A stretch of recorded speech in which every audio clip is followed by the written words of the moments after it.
Radio Syiar Tauhid Aceh 96,1 FM. Sahabat berbagi ilmu Islam.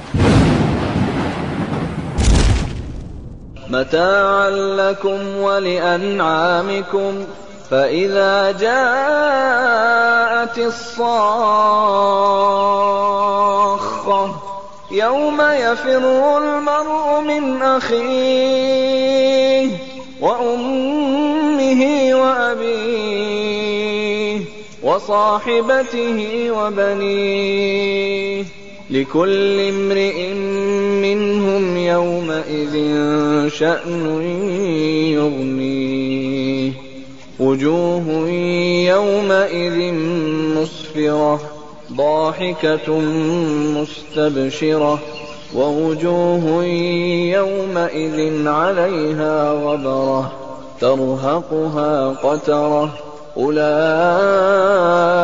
هم الكفرة الفجرة. Nabi SAW suatu hari pernah bersabda, sebagaimana di dalam riwayat Al-Imam Al-Bukhari dan Al-Imam Muslim dari Ibnu Abbas radhiyallahu anhuma. Nabi bersabda, uritu nar fa idza aktsaru ahliha an-nisa.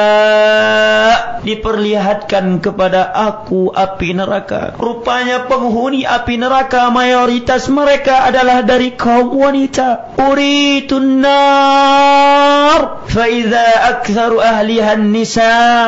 Diperlihatkan kepadaku api neraka, maka aku melihat rupanya penghuni api neraka mayoritas mereka adalah dari kalangan kaum wanita. Subhanallah. Salah satu dari dua pilihan kepadamu, wahai saudari muslimah, tidak ada yang ketiga. Engkau lebih memilih di jalan yang banyak tapi tempatnya api neraka, ataukah engkau akan memilih golongan yang sedikit yang tempatnya adalah surga tetapi banyak rintangan dan duri di dalam menjalani perjalanan tersebut? Engkau ada dua pilihan, tidak ada yang ketiga. Memilih untuk menelusuri jalan wanita-wanita yang banyak yang mereka adalah penghuni api neraka Allah, ataukah engkau akan memilih jalan kaum wanita yang sedikit yang mereka terselamatkan dari api neraka? Namun hal itu bukanlah yang gampang, melainkan memerlukan pengorbanan dan kesabaran yang besar.